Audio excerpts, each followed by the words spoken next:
Hey, hi, how are you? My name is Felt. Welcome back to some Magic the Gathering Arena, but this time it's Historic Brawl, and we are playing the gorgeous, the lovely, the wonderful full art version of Hinata Dawncrowned.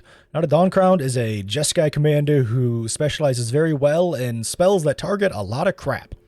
What do I mean by that? Spells you cast that cost one less for each target, meaning that if you have, say, any number of spells that target multiple things, it is slowly being reduced and reduced and reduced in terms of how much mana you have to play. This thing saw really cool standard play for a few, probably about a month total, in tandem with Magma Opus, because Magma Opus deals 4 damage divided as you choose, so up to 4 targets typically. That's 4 things reducing its cost, and then you get to tap 2 permanents, which is 2 more things, meaning that you could have removed 6 cost from Magma Opus, making it cost only a blue and a red, and then you get to make a 4/4, and then draw 2 cards, and make a treasure token? Or is this not the one that makes a treasure token? Reading is hard. Reading the card explains the card, though. Yeah, you make a blue and red, you draw 2 cards, and then you deal 4 damage divided as you choose, and then tap 2 things down. It was typically a play Hinata, protect Hinata on your opponent's next upkeep after you played Hinata. You tap their stuff down, blow their stuff up, get a huge card and advantage with Magma Opus, and profit from there. We are applying a similar mindset to Hinata in Historic Brawl, using cards such as Shatter Skull Smashing, which can get its cost reduced pretty heavily, because you get to target 2 things, and then you get to double its damage afterwards if you choose X equals 6. But choosing X equals 6 is technically X equals 4 if you're choosing 2 targets, making it just a slight bit cheaper. It's still going to be really expensive, don't get me wrong, but it can be a slight bit cheaper.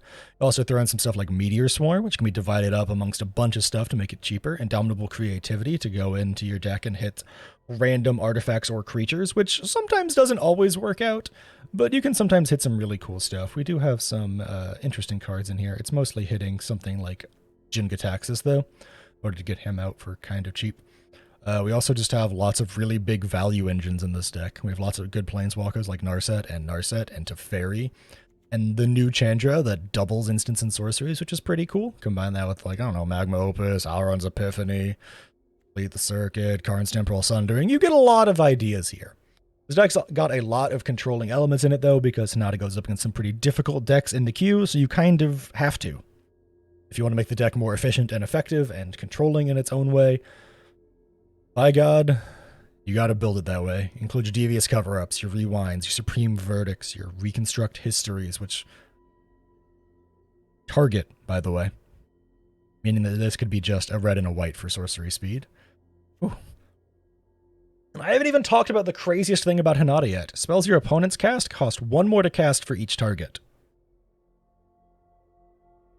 Meaning that if someone wants to blow up Hinata with, say, Go for the Throat, a standard staple, it costs 3 mana. If someone wants to go after your Jin-Gitaxias with Go for the Throat, it costs 5 because they have to pay the ward too.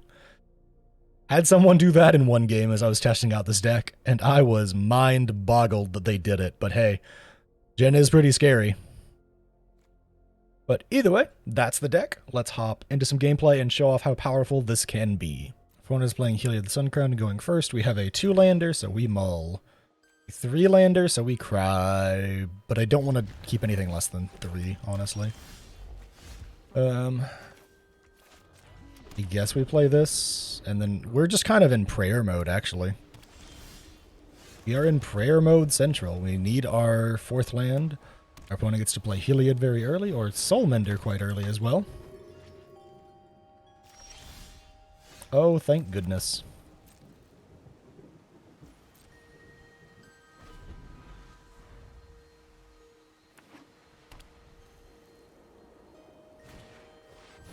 Maul of the Skyclaves, okay.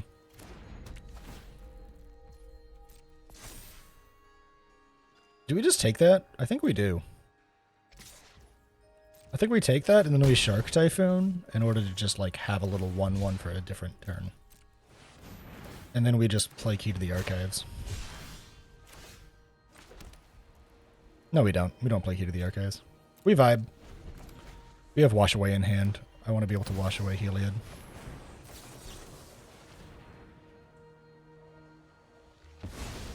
Is that a great decision? Maybe. We can God's Willing the Shark as well.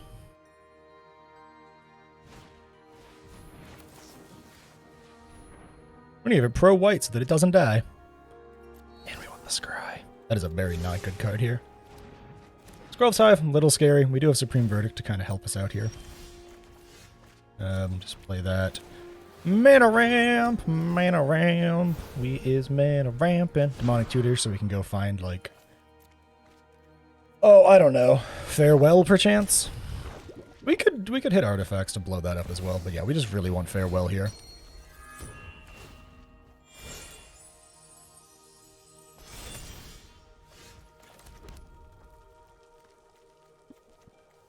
You have exactly 6 mana. Doesn't look like my opponent has much interaction. Let's go get Farewell.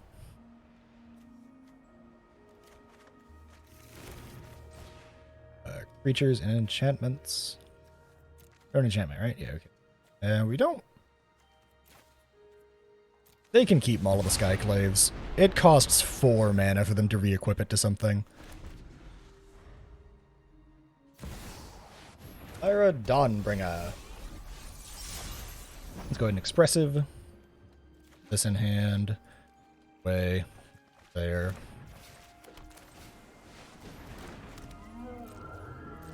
This can be made to cost just a red and a blue, which is pretty nice. We can also use it to blow up their other thing. Just go ahead and do this now. In response, if they play a protection spell, I'm totally fine with it. I'm getting out a protection spell for, like, free here. Okay, alright, and now let us destroy an artifact and create a treasure token.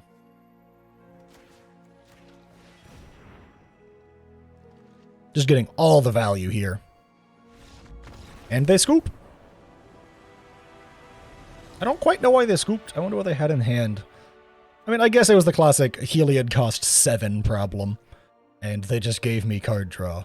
Technically, I probably could have drawn 2, discard 2. I don't think I need a Sundown Pass anymore, but whatever. GG's opponent. We are quite lucky to be going first here, playing into Krenko Mabus. Very scary commander. Play this tapped for white. And then probably play this on blue and just play that. That way we have our double blue for absorb so we can hit Krenko ASAP. Perchance even rewind him. Krenko is an incredibly terrifying commander that unless you kill him, counter him, and then make him cost 1 billion, he's gonna kill you. Oh lord, he's gonna kill you. Let's grab our white mana.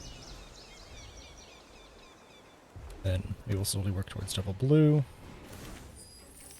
Glad I decided to do things like this. Decided to like keep this hand, for example.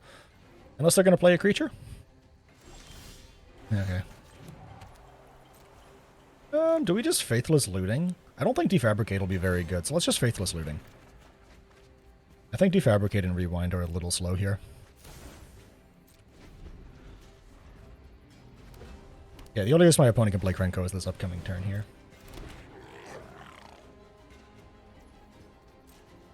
Which I think is probably what they're holding on for. Castle Ventress. I don't actually have an island, so this comes in tap, so I don't really want to play it at the moment. We will play this, actually. And we will be able to hold up Absorb, play Castle Ventress untapped. All will be well. Nah. I could have countered Krenko. I think that guy is just as deadly, though. A goblin cross-party buff effect? Pretty scary.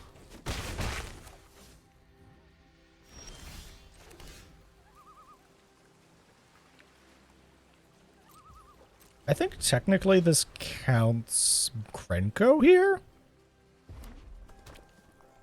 I think Krenko falls under Whirlwind Denial.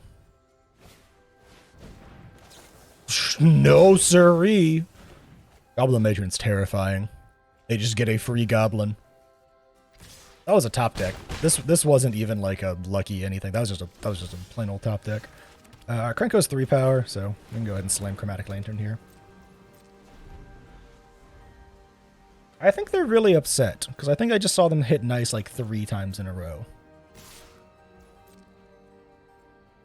I think we might just play. Yeah, all right. We're just gonna mute you, buddy. It's okay. I know you're salty. It's fine. I'm amazed they haven't played Krenko yet. I feel like this is one of those, like, they probably could have just played him at this point, right?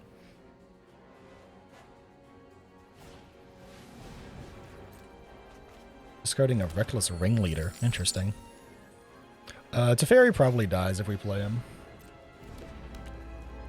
Beginning of your end step, each opponent loses life equal. Okay. We could blow that up. I don't think it's really that big of a deal, though. Teferi does allow us tons of mana and card advantage here.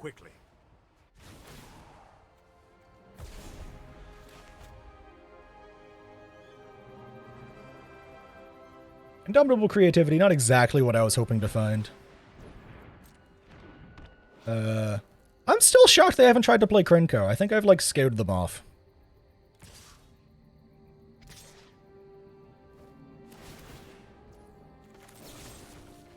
We do have to do this to save Teferi, though, I believe. And if we get out another removal spell, if we get out, like, another piece of, like, damage or removal from them... Yeah, see? We get all of that out of them? Oh yeah, baby, let's go! And then we get to play Faithless Looting on our turn here. They probably wanted to make the 2 goblins. Why would they not just play that? We don't really want Indomitable Creativity or City on Fire. Both of them can go. What do I have down there? A Braid. And so I have, what, 4 open mana here? Snapcaster could grab any number.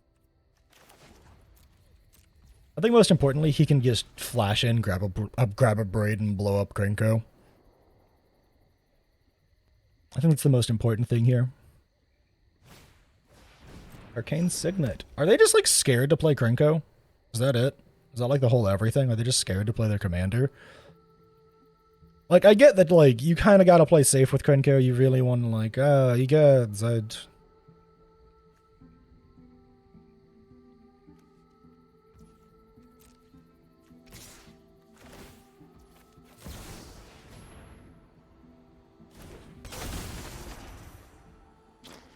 Where's the thing? Where's the brain? We want to get rid of this, kind of, but we also just kind of want to kill both their creatures. Spoiler alert, opponent. They're both gonna die, no matter how strong they are.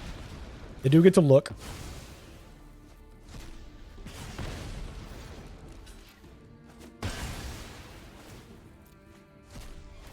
They whiffed both times. Key to the archive. Hello, old friend.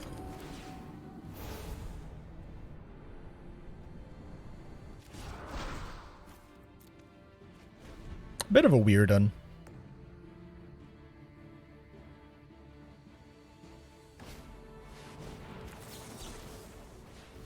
Well, now we're just going for mental anguish. We can replay as early as next turn with Castle Umbreath and the Arcane Signet. Especially now that they made a treasure token.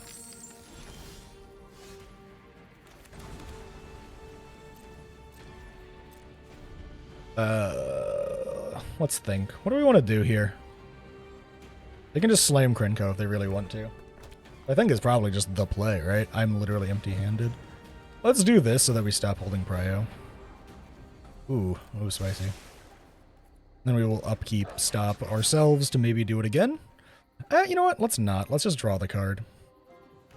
They don't really get to do much right now. Literally all they have is Strike It Rich. I think we just play Hinata on this upcoming turn. Because I can still use Castle of Antris to scry my way into maybe a victory or something. It is a 4/4. She a chunky girl. 2, 3, 4, 5. Yeah, we're really just on our way to try and find board wipes.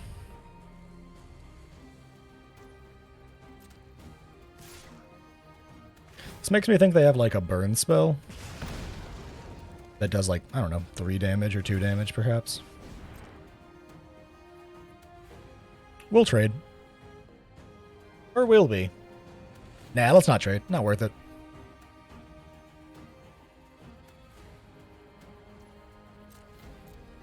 2 damage? Psh, who cares? We have plenty of ways to not lose this matchup.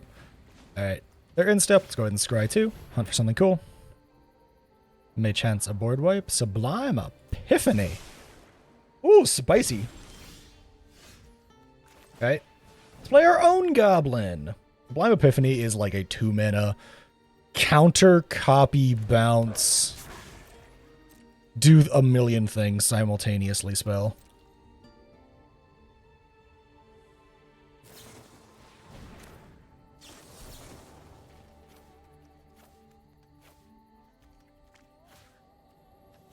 We will bounce their Krenko. We will copy our Goblin Electromancer, and I will draw a card.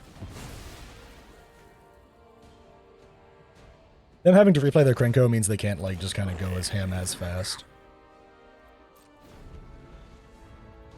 We are still very much in trouble, though.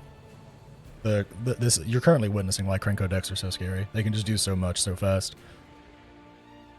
We're also getting really unlucky. We're drawing tons of mana rocks. We got lucky early, right? Absorb, Whirlwind Denial, Teferi himself, Snapcaster. Altogether, all of that really helped me.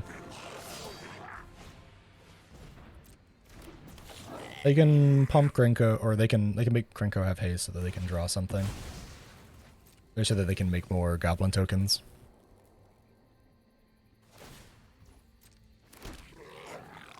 This is why Krenko is so scary. He, like, exponentially grows, effectively. Not if they just kind of keep throwing away all their things, though. I can see you have no cards in hand now, so I have no problems blocking everything. Go ahead and scry 2, just so we stop holding prey on that.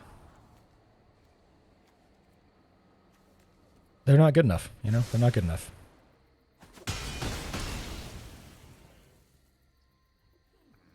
They can make another treasure token if they want to. Here we go. Do we hit everything? I think we hit literally everything. So let's, white.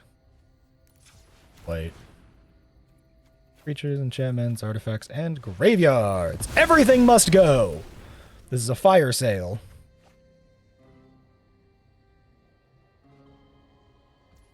And how much is my opponent's Krenko? I literally can't see. Their avatar is blocking it. He is 8. Yeah, that ain't happening anytime soon. We're in a top deck war, and I have Castle Vantress. I'm feeling okay about it. Metallic Mimic isn't amazing, but once again, we have Castle Vantress. We can potentially scry our way into victory. This is a great card. It provides lots of value.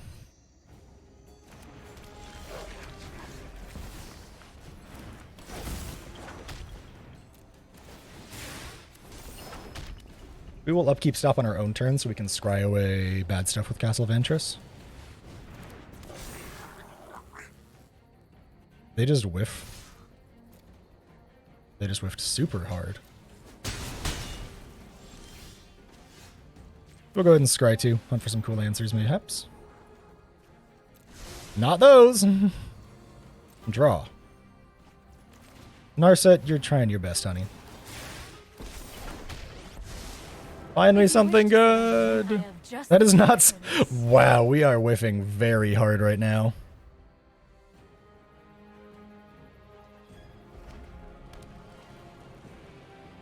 Thankfully, this can be, like, infinitely chumped as long as we can get cool stuff out in our set.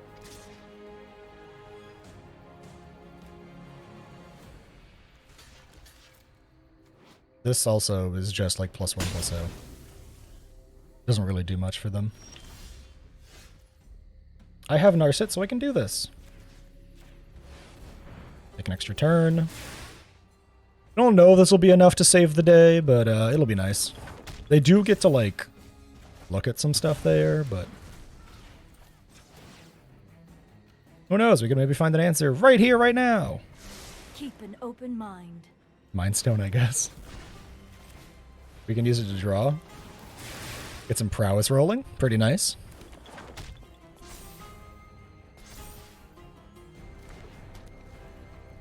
Bonk him for 4. We take another turn. Swords to Plowshares. Nice. This will really help my essentially defensive posturing. Because we can technically use it to blow up one of our own things, if we so choose and desire. Or we can just blow up their bandit ring later when he comes down. Glittering stockpile, spicy.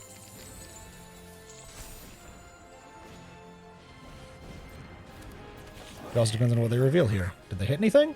They revealed just a 10th Street Dodger. Okay. Yeah. Let's wait for them to swing if they wanna. Go ahead and swords that guy, because I don't really want him to be here. And let's go ahead and draw a card. Mindstone, you did your job, buddy. Ooh, just my actual counter spell. Bonk. And now we can maybe start Castle Vantressing again for more card advantage. If they play anything that's actually scary, we Dovin's Veto it. Krenko, I'm sorry, you're literally not allowed to enter the board. Unfortunately for Krenko players, this is how you play against him. They are not allowed to have fun. Krenko must suffer in the command zone. He's literally just too strong of a card. He is just too strong of a card. I guess they're trying to go for the classic, like, trade out some crap. I don't know. We're going to go ahead and scry, though. Ooh, baby. Reconstruct History is a 2-mana spell because I'm going to target... Oh no, it's going to be a 3-mana spell? Oh no, it's a 2-mana spell because it targeted more than 2 things. Go ahead and do that.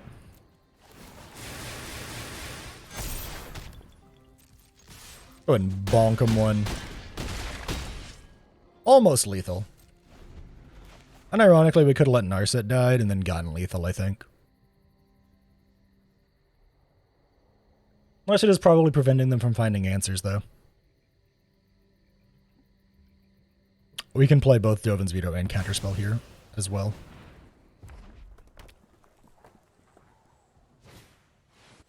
Alright, opponent, I feel like they just gave up because they could see that I just went and got stuff back. But yeah, I know I technically hurt myself with my Farewell hitting my own graveyard earlier. But I didn't want them to get anything back. Hindsight's 20/20. I could have saved the graveyards, but I was rather safe than sorry. Krenko was a terrifying commander. I played a billion removal and counter spells, and they still were kicking my ass at every turn. GG's opponent, on to the next. We are going first, and we are playing into Light Paws, Emperor's Voice, so I kind of want early interaction. Swords. Thank you, game. And drop Sunfall.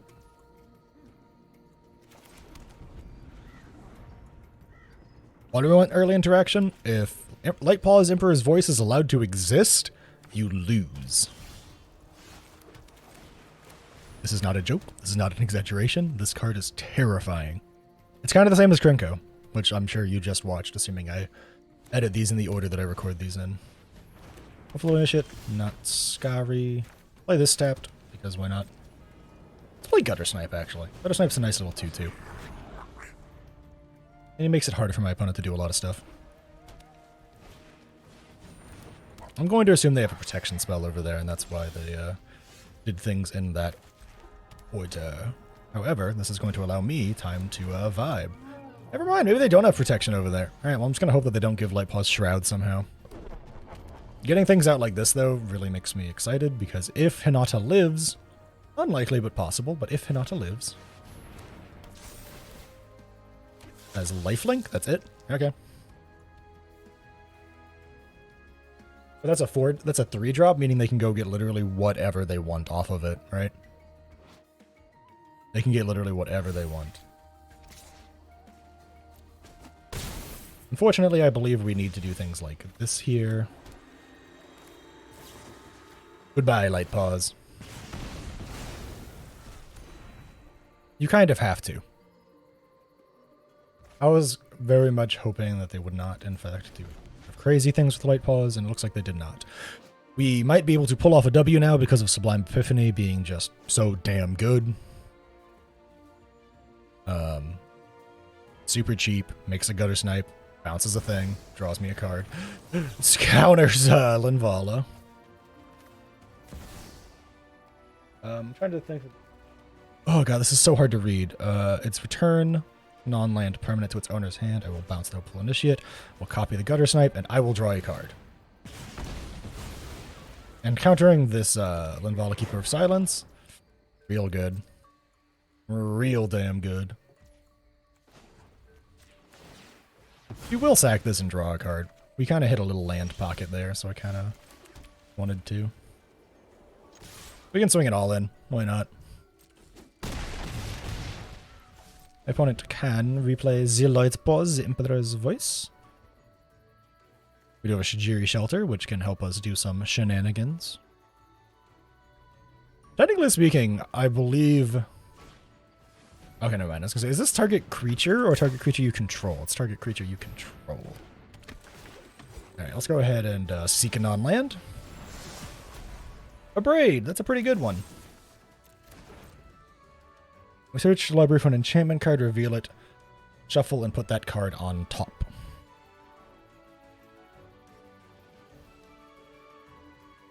This is... depending on what they pull determines what I do, right?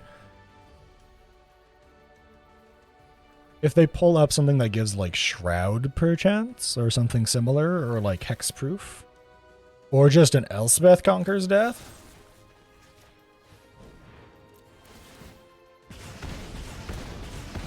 we're just gonna do that really quick. Lots of damage to face. Hello, Midnight Clock. We're actually not scared of that, by the way, because of Shijiri Shelter. We are just straight up not scared. We do not care. They can double block a Gutter Snipe here if they really wanna. As much as I'd like to just be like, aha, Shijiri Shelter, it doesn't do anything. I need to save the Shijiri Shelter for the Elspeth Conquers Death. Assuming they even hit their land drop. Which, to be fair, they've been not playing lands for a few turns here, so I'm a little confused as to why they went for that. Whenever an opponent attacks with creatures, if two or more of those creatures are attacking you and or your planeswalkers, draw a card. Whenever an opponent casts their second spell each turn, draw a card. Alright, so I don't want to cast extra spells.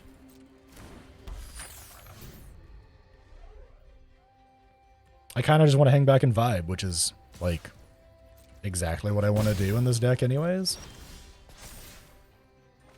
Ooh, hi, Narset. Let's play you. You're cool. I have practiced against him with thoughtfulness before action. Ooh, negate. Wow, look at that. We hit the point where we can just kind of hang out. Negate takes care of a lot. Shijiri Shelter takes care of the rest. Did my opponent really go get Elspeth Conquers Death without having their 5th land?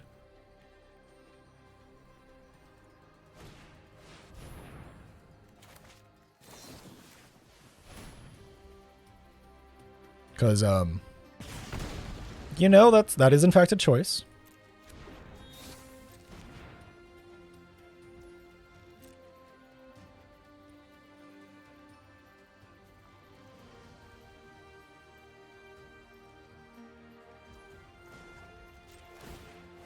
May as well keep putting extra hour counters on it when they are basically tapped out. Not my favorite land to be hitting this late in the turn cycle, but it will probably win me stuff eventually. Hi, Teferi! How are you? My homie! Teferi, Hero of Dominaria.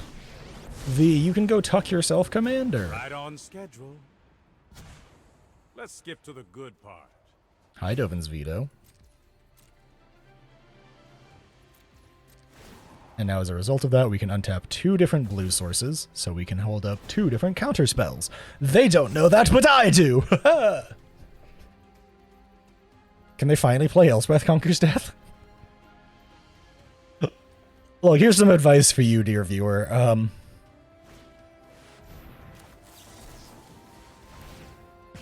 Maybe don't go get the Elspeth Conquers Death if you can't play it. And there's the concession because they knew what the writing on the wall was. I played an extra counter spell that wasn't the already revealed one. They knew they were in for some deep trouble. But yeah, they could have gotten and grabbed like so many other enchantments there that I think would have been a much better decision than Elspeth Conquers Death. Especially because they couldn't play it. We did get pretty lucky though, to be fair. We hit a good amount of our counter magic, hitting Dovin's Veto and Sublime Epiphany and Negate early on. Really nice. We do run a lot of counter spells because you play top tier commanders a lot with Hinata. But that's still lucky to get 3 in a row like that. GG's opponent. On to the next. We are going first into Tatiova. You know, Tatiova's pretty slow, right? This'll totally work. Right? This'll be fine. This'll be fine. This hand is totally not keepable. To be fair, if we can get Chandra down, I think we just take over the game from there. Tatiova is a scary commander. It is a, like, Landfalls Matter style commander, where it just draws a ton of cards off of its landfall triggers. I actually use it in my Zimone and Dina deck, which should be out by the time this video's out. So go watch that if you want to see Tatiova in a different shell. I personally don't like running Tatiova too much as my commander. I feel like you either have to run so much value elsewhere, Tatiova feels superfluous, or just you have to really, really, really know when she's safe to play, which can be quite difficult. However, she isn't Simic, so you do get access to a lot of cool blue-green spells, including stuff like, say, Uro. It's a pretty powerful card. Don't quite know why they played Mox Amber turn 1, but hey, what do I know? Let's go ahead and pay 3 life for this to make it look like we have something, when really we're just going to use it to discard Magma Opus to mana ramp to 4 mana ASAP. Turn 1 Mox Amber, I feel like is always a weird play when your commander is 5 mana. Ghost Quarter? Interesting. I was not expecting the Ghost Quarter. Go ahead and make that treasure token. Technically playable, don't really wanna. I would much rather play this on white. I just play my Hinata. Is this terrifying? Yes. Very big chance she's just done for.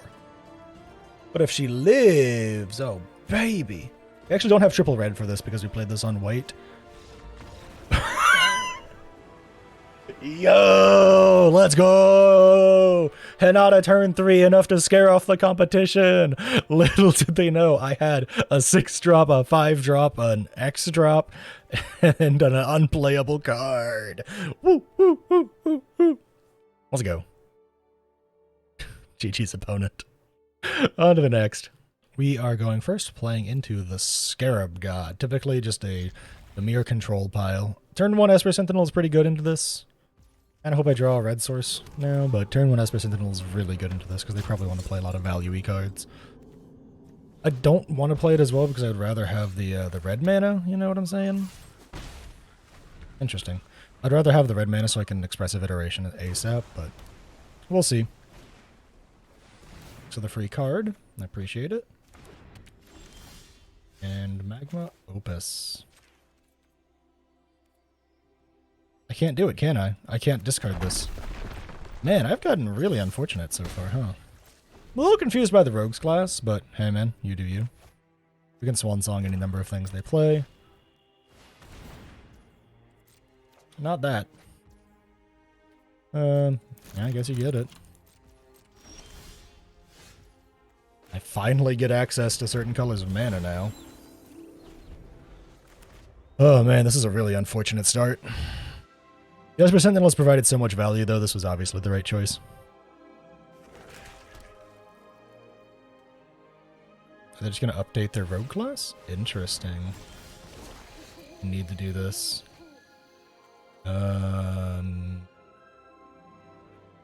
Sorry, Gutter Snipe. I think you're actually the worst card here. Oh my goodness, guaranteed red mana.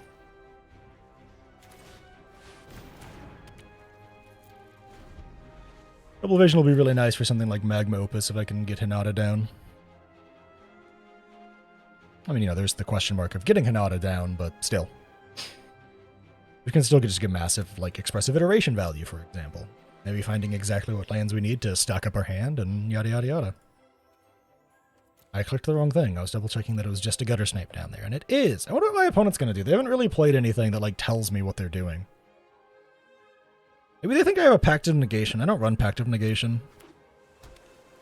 Or maybe they were just thinking. Got their thinking cap on.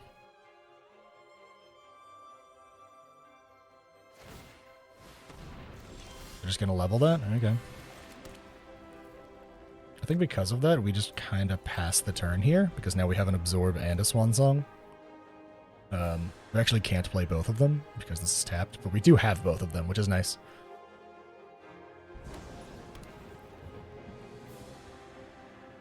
I don't know what my opponent's doing. Unbound Lich. Okay. So they're just going card advantage. Got it. I guess.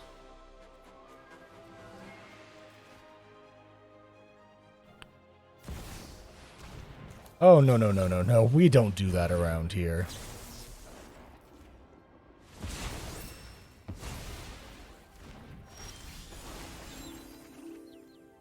Oh, Monastery Mentor. What a good card. I think Snapcaster Mage can go at this point then.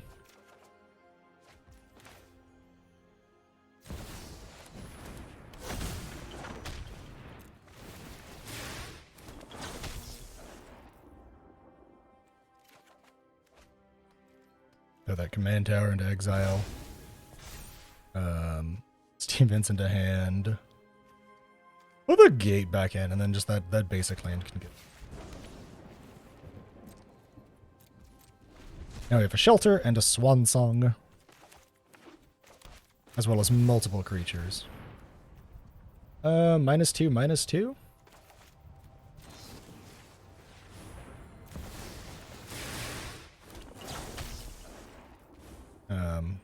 This doesn't work the way that I wish it did. But it does mean that I get to keep my Monastery Mentor. Which is nice. We can probably fare well on this upcoming turn here.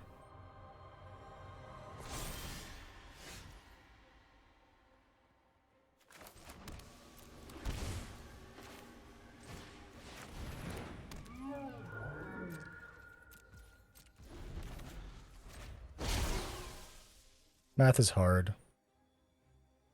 They do 3 and 1 and then 3 and 1 again. It'll kill. Tap that, tap that.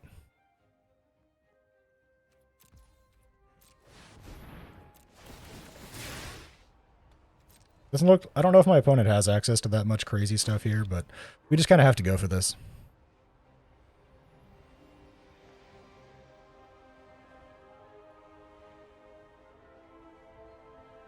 We're doing this on their upkeep, so they, like, have to float mana if they want to.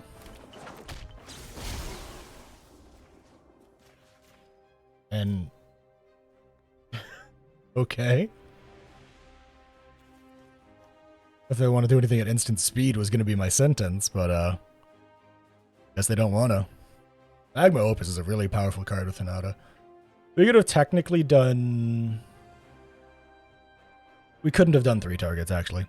I was trying to think. Could we have done 3 targets? No, it only does 4 damage.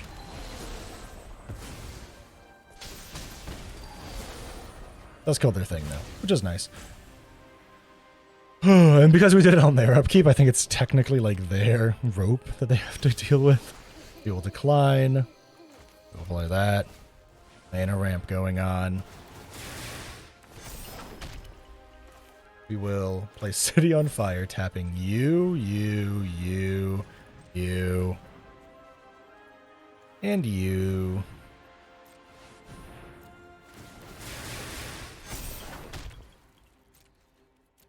And we will vibe and hang out. And we will cycle away this inspiring Vintage. I think it's actually supposed to be Vantage, but it's not going to be any good. It'll come in tapped.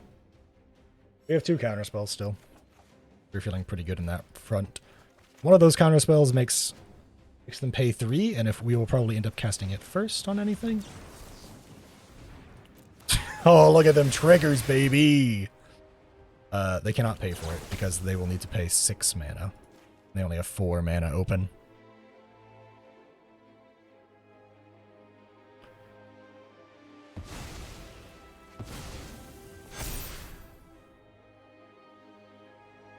And then on this next turn, I think we can swing for lethal.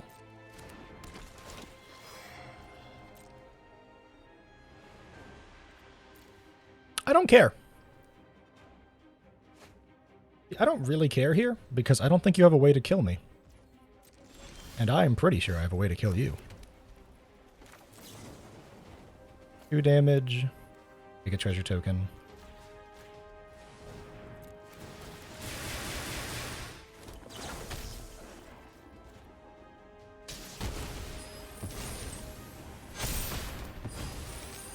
City on Fire makes it lethal, essentially.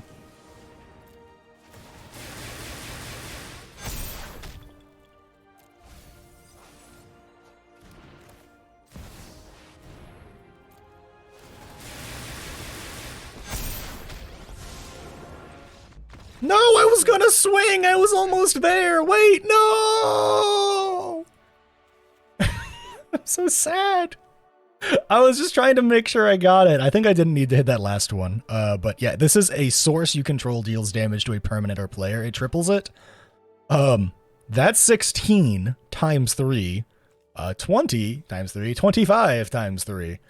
Yeah, at that point, I had it. I had it in the bag. That's why I didn't care about what I did with them. City on Fire is insane. In this scenario, when you could, like, cast it for pretty cheap and hold up, like, interaction for stuff that matters. My opponent had a pretty powerful deck, though, honestly. I think I could have been in big trouble if they had been just a bit faster. They seems like they were a little scared of what I was doing, or maybe they just didn't draw their threats until it mattered. Because, I mean, like, if they had drawn Sleep a little bit earlier, this wouldn't have been near as bad. If they had drawn, like, Massacre Girl earlier, maybe not. Massacre Girl and Massacre Worm kind of did the same thing. I mean, technically this would have board wiped me better than this, but still. They played a little slow, and I got breathing room, essentially. But GG's opponent, on to the next. Opponent goes first. We are playing into Yorion Sky Nomad with a fancy new art. I'm feeling moderately confident about this hand, because this can hit some good stuff, and this can reveal some good stuff.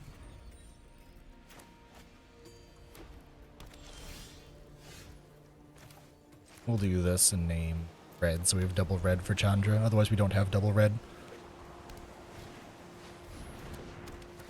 Huh. It's just a cheap ETB draw card effect. Well, enter tapped.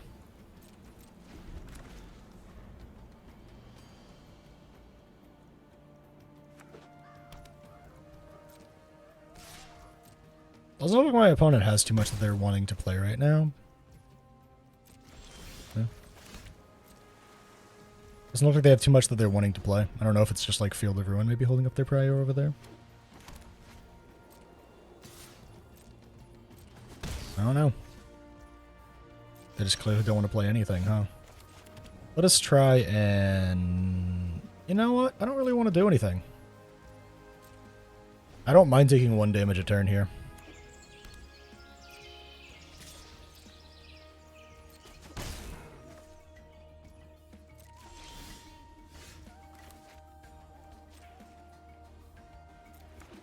This can be 2 mana if I copy Hinata, I believe. But Hinata will probably get countered on the stack, so... I want to be able to play her with protection.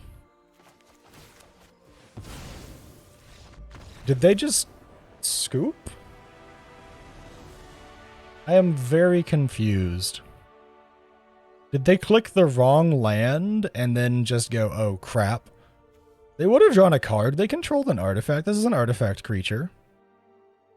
I was just trying to play the slow game because I was really concerned for the counterspells because Yorion plays a lot of them. But I guess GG's opponent. On to the next. We are playing into Avacyn Angel of Hope here.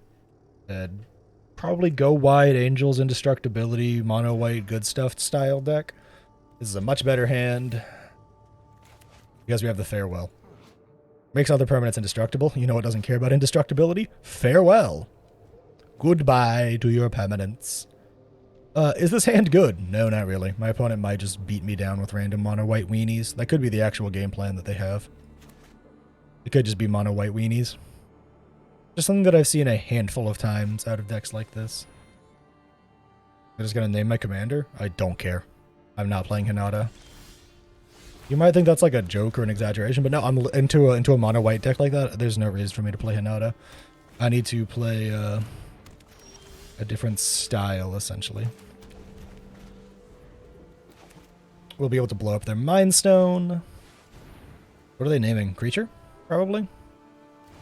Yeah. Destroy target artifact. Make a treasure token.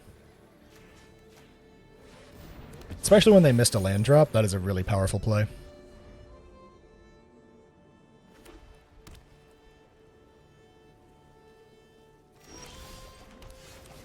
That's nice. Too bad it gets got around a lot. They're probably only having priority held up by Mind Stone, but they could have like a Wandering Emperor or some other form of flash.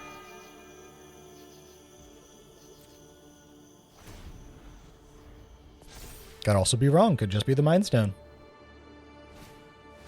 Felidar Retreat. Spicy. That is something we can use Supreme Verdict for in a bit here. I don't think we really care enough, though. Let me think. Math is hard. Mono White doesn't have haste. I could probably play Teferi. I could probably play Teferi here and he'd survive, because he'd go up to 5, and unless they played a sack land, which is possible yet unlikely, Teferi will most likely live. Come on, give me a land game. That is not a land. Oh well. We will play Teferi Hero of Dominaria, aka Go Tuck Yourself.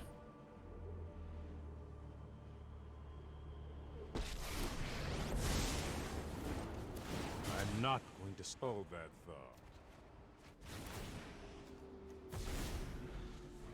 Unfortunato. We might just play Supreme Verdict on this upcoming turn here, or we could just go ham onto, Oh, there's gonna go wide. That's fine by me. Literally doesn't bother me. They could have Teferi's Protection, which allows them to phase out, but that doesn't... I'm not that concerned about Teferi's Protection here.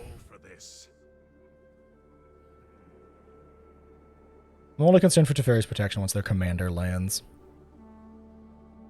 1, 2, 3, 4, 5, 6. Yeah.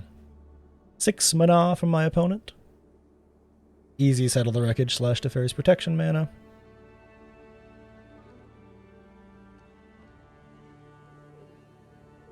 I wonder what they're waiting on. Like, what are they thinking about? Are they thinking to maybe use Castle Ardenvale to make a token? That's not a bad choice. Maybe their game just crashed.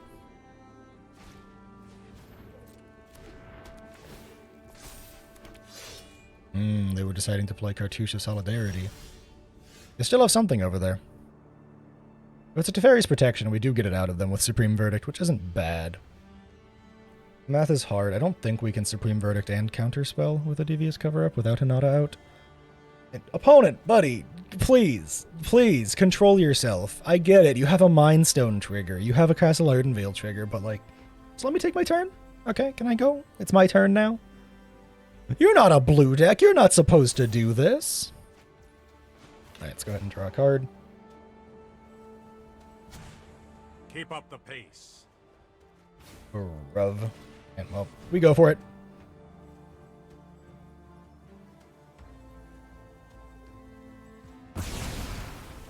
Awesome.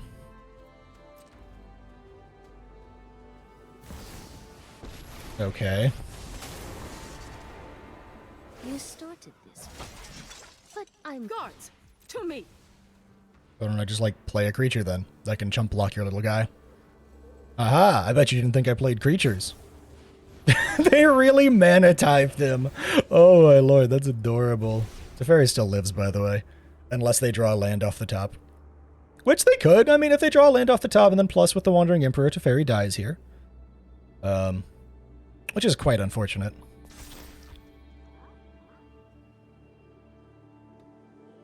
Land off the top? No, just in Johnny's welcome. They could sack the Mind Stone to try and get a land off the top.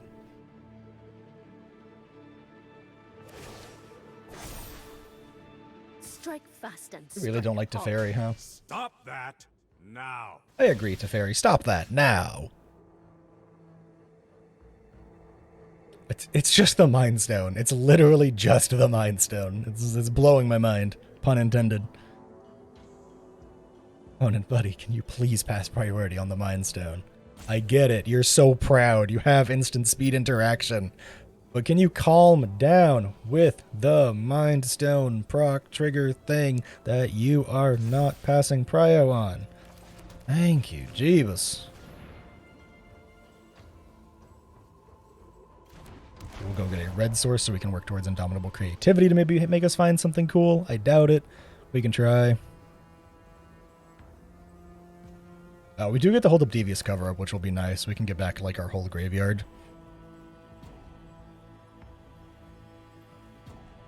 Dear viewer, please don't be like my opponent. Please realize that you have something that goes off at instant speed that is constantly holding up priority. And please know when to pass said priority on said instant speed thing. You know what? They're literally using timeout after timeout here. Oh boy. Oh man. I think they've used a full timeout on just not passing prio on Mind Stone.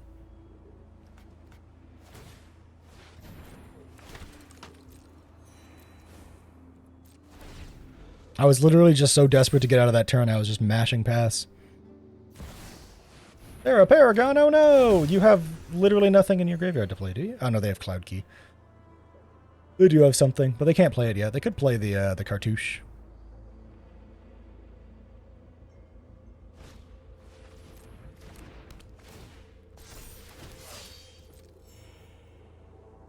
Hindsight, wish I hadn't mashed so hard.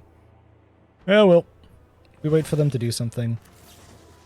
We just hit the exile. In this case, it works out really well. They get to replay the cartouche, but... Actually, no, they don't. Right, it was Sarah Paragon replays. We don't really have to kill their Mind Stone now, I don't think. That's a good card. Do we get a land drop? Hold that thought. We do get a land drop. Yeah, I don't think we have to take out their Mind Stone. I think we just exile everything but artifacts. Oop, not artifacts. Because that takes out most of their everything, and now I don't have to worry about half the game anymore. And I will remember to untap double blues so I can Devious Cover Up and get back that thing eventually. I could have left the graveyards alone, but... eh. Let your blade do the talking.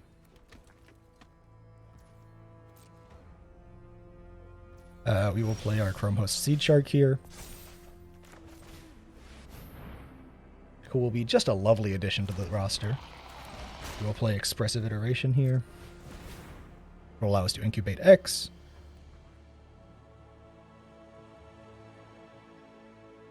I don't think we've played a land yet, have we? I don't think so. I'm also not going to bother to solve the equation here. It's that damn Mind Stone. Gets them every time. I don't think I'm going to bother to solve the equation here, even though I could, I think. I guess we put that in our hand. Have I played land for turn? God, I hope I haven't. 1, 2, 3, 4... I'll have 6 open mana, which means we'll be able to do that. Yeah. Let's draw our card. I really hope they play something I can Sublime Epiphany here. Let's skip. Even if it's something as simple as the Mind Stone trigger. Which sounds super weird, but I just, like... The Epiphany is going to go back into my deck, you know? Like, it's going to get sent away with Midnight Clock at some point here, so I hope they do something that I can counter. That I can just get massive value out of the Epiphany. Exactly 6. I can do it! Counter-activated ability. Return non-land permanent. Create a token. Draw a card. This first one is the bounce. Creature I control. Target a player. Aha! I'm losing my whole hand soon anyways. This is literally just a matter of, like... I should do this now. I think I've won from here on out, and I have literally won from here on out because my opponent scoops it up. To be fair, technically speaking, I could have been in a much worse situation after this turn because Midnight Clock could have boned me. But double Shark, which is essentially like having 2 Shark Typhoons on board, is really hard for Mono White to come through, especially when their commander is just, you have Indestructible. Great, I have a billion things swinging at you every turn. Indestruct that. But yeah, GG's opponent, you did play pretty well. Let's go on to the next. But that is, in fact, the deck. There was a few games that you didn't get to see, such as going up against Golos and the Prismatic Bridge. I would say Essica, but we all know the commander's the Prismatic Bridge. I just got unlucky, didn't draw my counter magic and removal in time. But those are the types of commanders you're going to be going up against, so this also serves as a post-games warning, so to speak. Deck's great. Deck does exactly what it says on the 10. It does Hinata things. You play Jeskai control, and you often get to just profit in the long run. It's really good into the more aggressive or more one-note plan decks, though into something like Magda, for example, you can fall flat pretty hard. I don't believe I included that Magda game where I got absolutely decimated by them, but there was a Magda game where I got absolutely decimated because Magda provides so much value. You have to be very careful playing into those monocolored commanders because they have so much value at their fingertips, and you have to answer a lot of it. So, you know, just a fair warning. If you're playing like Krenko, Magda, Light Paws, Ragavan, any of those like one color, oh god, they have so much value commanders, just know you need to know what to counter and hit. And sometimes you can just let stuff go in order to hit the bigger stuff later. But hopefully you enjoyed the video. Don't forget to like, comment, and subscribe and all that. It really helps the channel out. Deck list will be down in the description below as per usual. And above all else, I hope to catch you in the next one.